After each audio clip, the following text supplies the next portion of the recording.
Utah here.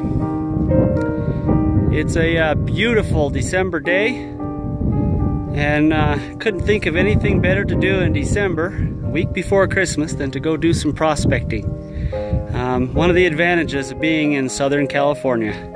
It's 65 degrees maybe, there's a light breeze, it's cool and pleasant, dry, and plenty of places to go prospecting.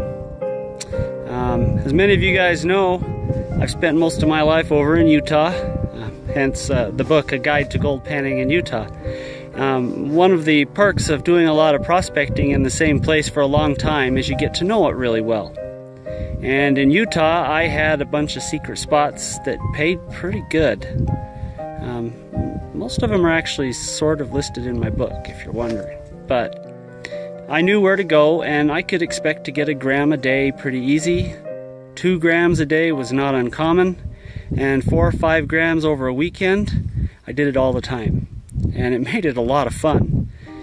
So we moved to California, and the big frustration here is, where do I go prospecting? There's gold everywhere, and pretty much everywhere I've tried I can get gold, but nothing in quantity. California has this little problem of being known for gold, and coupled with the fact there's 40 million people here, there's a lot of prospectors, and everything is under claim, and most things have been hit pretty hard over the years. So finding gold in any quantity can be a challenge, especially for someone who's new to the area and doesn't really understand where to go. So I came down here and I got some memberships on a couple of club claims. Also, you know, GPAA's got claims everywhere. I've been a member there for 20, 30 years almost, actually. So I've got lots of places to go, and I've been going out on the weekends here and there, trying to find a place that it doesn't just have gold, but has enough to really be worth my time. You know, I don't like driving out and digging for 4 hours and spending 50 bucks in gasoline and coming home with a dozen flakes. So I've been out kind of prospecting San Gabriel Canyon, the Mojave, tons of areas down in the Mojave, and I think I finally found a place that has some gold. I came out here about a month ago, and it's an area it's been hit pretty hard. There's some massive holes. You can see where people have well, they've dug holes that are big enough to dump a Volkswagen in, probably 2 of them. Trying to get down to bedrock, and I don't know, a lot of the areas out in the Mojave, there's basalts that kind of cover everything, and a lot of caliche, and you got to get down underneath and deep in a lot of places to find any decent gold, and that's more digging than I really want to do. So I've been trying to look around some of the areas around there, not in the big holes, but in the vicinity, where I can find something worth digging. And I found a little drainage right here, and I'll show you in just a second. It's actually treating me pretty good. Come on over here. All right, here's my dry washer, and the hole I'm digging, we're in just this real small gully. It's I wouldn't even call it a wash. There's just enough of a drainage here to demonstrate that, yeah, water does run here every now and then. And I came here about a month ago, was doing some digging back over there, and I was getting a nice flake here and there, on a few finds, maybe a dozen small flakes and 1 decent one in a dry washer run over the course of an hour. Now this is my dry washer. It's an old Gold Duster dry washer. It's very old. I don't think they make them anymore, but I love this thing. It's got great recovery, and takes material about as fast as I can shovel it. But anyway, I'm digging in this hole right here, and I got to this section kind of right here, and my 1 flake and big flake and a few fines turned into, turned into 2 big flakes that I couldn't suck up, and probably 20 or 30 small flakes, plus a whole smattering of fines. And as I keep working my way up the drainage, it's continuing. I don't know what I've hit. I'm about knee deep, and there's a hard kind of clay and caliche layer underneath it, and I'm working down to it and just taking everything, and it's mostly just sand. There's a few rocks in it, but it's probably 90% sand, and I am not sure where the gold's coming from other than it's here in this drainage. So we're gonna go back and jump down here in the hole. So down here we're getting this, it's a clay. And there's a lot of caliche in it. And there are some rocks in it. And then this stuff is just sand. 90+% sand, and there's really no rock in it. But I'm just taking this forward, cleaning it up, getting 4 or 5 feet maybe in a dry washer run, and I'm getting pretty good gold. And I think for the first time since we're here in California, I'm going to get better than 1 gram of gold in a day.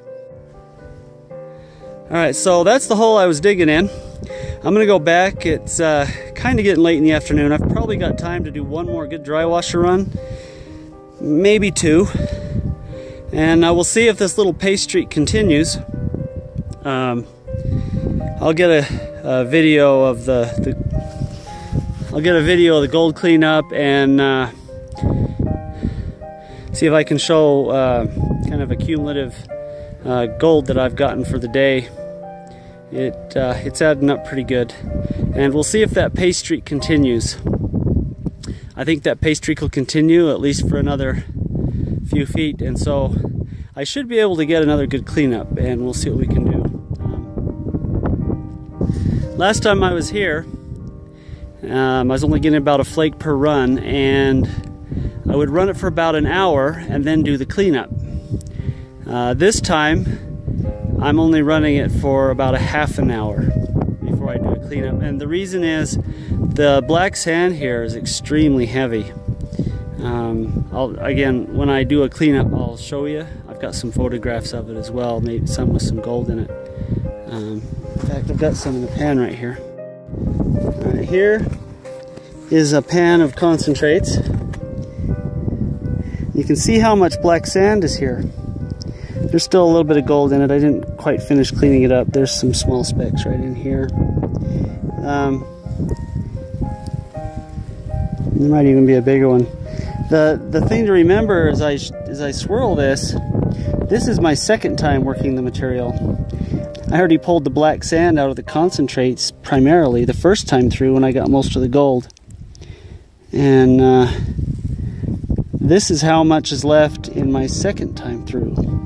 So the black sand here is extremely heavy. It does make getting the gold out a bit difficult. As a result, I did bring my trusty, it's a gold magnet, I think Keen makes it. Very useful. And then if we look on the ground right here, that is the black sand that I have pulled out of the pans as I've been cleaning up, and half of it's already buried. So the black sand here is extremely heavy, and I found by cutting the dry washer run time down a little bit, I'm actually improving gold recovery. I don't think it's all just shorter run time. I think I moved into some better material, but it has helped. Makes cleanups a little bit easier, makes gold separation much easier, and I think I've actually improved recovery by running less time and less material. So we're going to get back at it, see if we can get another run in today, and then we'll show you what we got on the cleanup. Alright, so here's my pan. I did a run for about a half an hour. You can see all the black sand on top of that. That's pretty typical. If we walk over here, the sun's kind of at a bad angle. I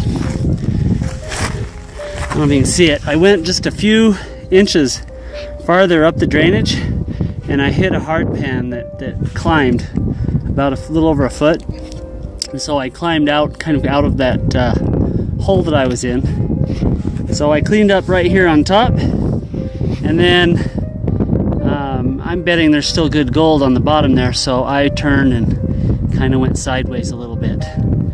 And we'll go see if there's anything in it.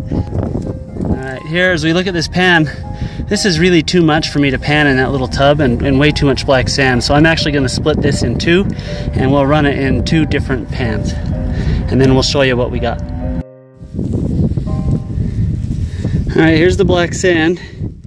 You can see how much it is, and there's already gold coming out of it. And I just started swirling it.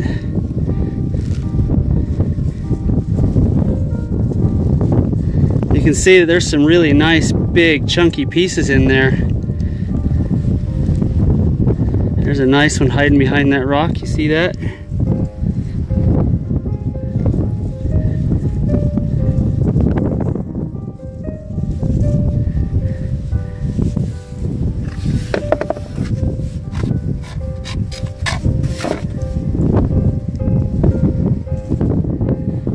So I'm definitely into some decent gold.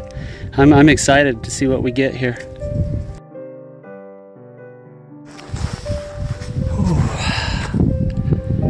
All right, so it's getting late, and I'm gonna wrap it up. I've still got an hour to get home and some family activities tonight. So we're gonna pack up and head out. I just finished. It looks like I'm working out of the pay stream. This one, it had a couple of nice flakes, but mostly it was fines. The amount of flour gold and real small flake gold, it increased quite a bit. But overall, the gold total was way down from the last three runs. So it looks like I've kind of worked out or through the pay layer. And so we're gonna call it a day. I'm gonna pick it up and clean it up. I always fill in my holes, so it'll take me another half an hour to go back and fill in the hole and get cleaned up. But before I do that, I just wanted to show you what we actually did get for the day. Take a look here.